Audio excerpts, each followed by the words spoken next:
America అధ్యక్షుడు Donald Trump మరొకసారి సంచలన వ్యాఖ్యలు చేశారు. ఈసారి అణ్వాయుధాలపైన ఊహించినటువంటి వ్యాఖ్యలు చేశారు. ప్రపంచవ్యాప్తంగా చాలా దేశాలు అణ్వాయుధాలను ప్రయోగించడానికి సిద్ధమవుతున్నాయి. అణ్వాయుధ యొక్క సామర్థ్యాన్ని పెంచుకుంటున్నాయి. అణ్వాయుధ సంపత్తిని వృద్ధి చేసుకుంటున్నాయి. ఈ నేపథ్యంలో రష్యా, చైనా దగ్గర కూడా చాలా వరకు పెద్ద మొత్తంలో అణ్వాయుధాలు ఉండవచ్చు. వారి దగ్గర కూడా చాలా వరకు అణ్వాయుధాలు ఉండవచ్చు. అలాగే పాకిస్తాన్ కూడా అణ్వాయుధ శక్తిని, సంపత్తిని పెంచుకునేటువంటి ప్రయత్నం చేస్తుంది, ఆ ప్రయోగాలు చేస్తుంది అంటూ కూడా మాట్లాడినటువంటి ట్రంప్ ఇటు చైనా, రష్యాలో చాలా వరకు అణ్వాయుధ సంపత్తి ఉంది, అక్కడ చాలా వరకుగా ఆయుధాలు ఉన్నాయి. బట్ దానికి మించి అమెరికాలో కూడా ఆయుధ సంపత్తి ఉంది, అణ్వాయుధాల సంపత్తి అంతకు మించి ఉంది. అది ఎంతలా ఉందంటే ఈ ప్రపంచాన్ని 150 సార్లు పేల్చేంతగా ఉందంటూ సంచలన వ్యాఖ్యలు చేశారు ట్రంప్. ఫ్లోరిడాలోని మియామిలో జరిగినటువంటి అమెరికన్ బిజినెస్ ఫోరం సమావేశంలో ట్రంప్ ఈ వ్యాఖ్యలు చేశారు. అణ్వాయుధాల తగ్గింపు అవసరం గురించి చెబుతూనే అమెరికా అణ్వస్త్ర సామర్థ్యాన్ని చాటుకునేటువంటి ప్రయత్నం చేశారు. తమ వద్ద ఉన్న అణ్వాయుధాలతో ఈ భూమిని 150 సార్లు పేల్చేయగలమని ఆయన వ్యాఖ్యానించారు. అంతేకాదు అణ్వాయుధ నిరాయుధీకరణ అనేది గొప్ప విషయమని కూడా ఆయన పేర్కొన్నారు. ఒకే వేదికపై ట్రంప్ ఒకవైపు అమెరికా అణ్వస్త్ర శక్తిని అతిశయోక్తిగా ప్రకటించడం, మరొక వైపు నిరాయుధీకరణకు మద్దతు పలకడం ఇప్పుడు ప్రపంచవ్యాప్తంగా కూడా చర్చనీయాంశమైంది. 2 నాలుకల ధోరణి మాదిరిగా ఈ రకంగా రెండు విభిన్నమైనటువంటి స్టేట్మెంట్లు ఒకే సందర్భంలో ఇచ్చి ఒకవైపు ప్రపంచ దేశాలన్నిటికీ ఒక హెచ్చరిక జారీ చేసినట్టుగా అమెరికా గురించి, అంటే అమెరికా జోలికి వస్తే ఎవరు ఎంతమైనా చూస్తాం, అసలు భూగోళాన్నే లేకుండా చేస్తామనేటువంటి ఒక ఇండికేషన్ వచ్చే విధంగా మాట్లాడము. అంత ఆయుధ సంపత్తి మా దగ్గర ఉంది, అణ్వాయుధాల సంపత్తి మా దగ్గర ఉంది, 150 సార్లు మేము భూమిని పేల్చేయగలము, అంత ఆయుధ సంపత్తి ఉంది అని ఇలాంటి వర్డ్ అక్కడ వాడాల్సిన పరిస్థితులు. భూమినే అంతం చేయగలిగేటువంటి 150 సార్లు అంతం చేయగలిగేటువంటి, అంటే ఆ పోలిక చూడండి. ట్రంప్ పోల్చినటువంటి విధానం, ఇప్పుడు రష్యాను, చైనాను భయపెట్టడానికి ఆ వ్యాఖ్యలు చేస్తారా, లేకుంటే ఇతర దేశాలని కంట్రోల్ పెట్టడానికి ఆ వ్యాఖ్యలు చేస్తారా అనేది అది పక్కన పెడితే, అమెరికా అన్ని దేశాల కంటే బలంగా ఉంది, అణ్వాయుధాలలో శక్తివంతంగా ఉంది అని చెప్పుకోవడానికి ట్రంప్కు దొరికిన ఎగ్జాంపుల్ భూమిని 150 సార్లు పేల్చేయగలం అనేటువంటి వడ్డ. ఇప్పుడు ఇదే చర్చనీయాంశంగా మారుతుంది.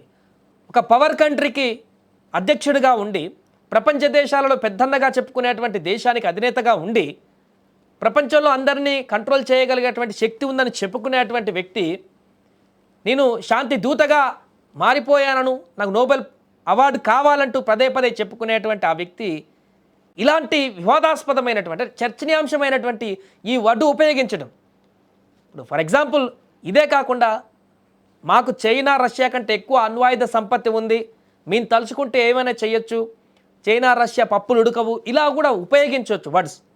కానీ 150 సార్లు భూమినే పేల్చేయగలం మా దగ్గర ఉన్నటువంటి అణ్వాయుధాలతో అంటే తన క్రుయాలిటీని అక్కడ చూపిస్తున్నాడేమో అనేటువంటి ఒక సంకేతం వస్తుంది చాలామందికి. మరి ఇంకొక వైపు అణ్వాయుధ నిరాకరణ అనేది అది చాలా మంచిది, అన్ని దేశాలు కూడా అసలు దీన్ని తగ్గించుకుంటే బెటర్ అని మరొక పాజిటివ్ వర్షన్ కూడా చెప్పడం జరిగింది. అంటే ఒకేసారి 2 విరుద్ధమైనటువంటి స్టేట్మెంట్లను ఇవ్వడం ద్వారా చాలా తెలివైనటువంటి స్టేట్మెంట్ ఇక్కడ జారీ చేసినట్టుగా కనపడుతుంది ట్రంప్. దీని ద్వారా ప్రపంచ దేశాలన్నిటికీ మరొకసారి తన యొక్క అమెరికాకు ఉన్నటువంటి శక్తిని చూపిస్తూ భయపెట్టి హెచ్చరిక జారీ చేసేటువంటి విధానాన్ని అనుసరించినట్టుగా కనపడుతుంది. ఇప్పటికే ఒకవైపు పాకిస్తాన్లో అణ్వాయుధాలకు సంబంధించి ఇక్కడ సింధు పరివాహక ప్రాంతాలలో, సింధు ప్రాంతంలో అణ్వాయుధాలకు సంబంధించిన సొరంగాలు తవ్వుతూ అక్కడ ప్రయోగాలు చేస్తుందంటే అక్కడ ఉన్నటువంటి స్వచ్ఛంద సంస్థలే గగ్గోలు పెడుతూ ఐరాసాకు లేఖలు రాస్తున్నటువంటి సందర్భంలో ఇలాంటి వాటిని అమెరికా అధ్యక్షుడిగా, ప్రపంచ పెద్దన్నగా ఇప్పుడు అణ్వాయుధ నిరాకరణ అంటున్నారు కదా, అణ్వాయుధాలన్నింటినీ కూడా తగ్గించేటువంటి ప్రయత్నం చేయాలంటున్నారు. అలాంటప్పుడు ఇలాంటి ప్రయోగాలు చేస్తున్నానని చెప్పినప్పుడు వాటిని ప్రస్తావించి అలాంటి పరీక్షలు చేయడం మంచిది కాదు, పాకిస్తాన్ కూడా అణ్వాయుధ నిరాకరణ చేయాలి, అది పూర్తిగా వాటిని తగ్గించుకోవాలి, ఆ పరీక్షలు చేయొద్దని చెప్పాలి, ఆ రకంగా ఇంటెన్షన్ ఉంటే. కానీ వాటిని ప్రస్తావిస్తూనే పాకిస్తాన్ కూడా అణ్వాయుధాల ప్రయోగాలకు సంబంధించిన ఉత్పత్తిని పెంచుకుంటుంది, లేకుంటే అణ్వాయుధ పరీక్షలు చేస్తుంది. చైనా, రష్యాల దగ్గర కూడా అంతకు మించిన అణ్వాయుధ సంపత్తి ఉంది, కానీ మా దగ్గర ఇంకా ఎక్కువ ఉందని రకరకాలుగా విభిన్నమైనటువంటి ప్రకటనలు చేశారు. ఏదేమైనా కూడా ప్రస్తుతం ఈ వ్యాఖ్యలు అయితే సంచలనంగా మారాయి. రోజుకొక స్టేట్మెంట్తో అమెరికా అధ్యక్షుడు ట్రంప్ వార్తల్లో నిలుస్తున్న సందర్భాన్ని మనం చూస్తున్నాం. అంతకుముందు మార్నింగ్ ఇంకో మాట అన్నారు, ప్రధాని మోదీ మంచి మనస్తత్వం ఉన్నటువంటి వ్యక్తి, మంచి గుణం గొప్ప వ్యక్తి, నేను త్వరలోనే ఇండియాకు కూడా వస్తా, ఇలాంటి స్టేట్మెంట్లు. గంటల కాలం ముందుకే మరి ఇంకొక స్టేట్మెంట్, ఇలా రోజుకొక భిన్నమైనటువంటి స్టేట్మెంట్లు అమెరికా అధ్యక్షుడు ట్రంప్ నోటి నుంచి రావడం అనేది తీవ్ర చర్చనీయాంశంగా మారుతుంది. ఎవరికి కూడా ప్రపంచవ్యాప్తంగా ఉన్నటువంటి చాలామందికి కూడా ఇలాంటి స్టేట్మెంట్లు ఇస్తున్న సందర్భంలోనే ట్రంప్ వైఖరి అర్థం కావట్లేదు చాలామందికి. ఎప్పుడు ఏ రకంగా ఎలాంటి స్వింగ్తో మాట్లాడుతున్నారు, ఎలాంటి స్టేట్మెంట్ ఇస్తారో కూడా ఎవరికి అర్థం కానటువంటి పరిస్థితి ఏర్పడింది. కాబట్టి ఇప్పుడు తాజాగా చేసినటువంటి ప్రకటన కూడా వైరల్గా మారింది. దీనికి సంబంధించి భిన్నమైనటువంటి కామెంట్లు వ్యక్తమవుతున్నాయి. సో ఈ వ్యాఖ్యల పట్ల మీకేమనిపిస్తుందో కూడా కామెంట్ సెక్షన్లో కామెంట్ చేయండి. The United States of America has more nuclear weapons than any other country. This was accomplished including a complete update and renovation of existing weapons during my first term in office, where I rebuilt the military. Because of the tremendous destructive power, I hated to do it having to do with nuclear weapons, but I really had no choice.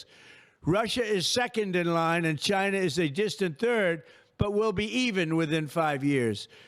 Because of other countries' testing programs, I've instructed the Department of War to start testing our nuclear weapons on an equal basis. That process will begin immediately. Thank you for your attention to this matter.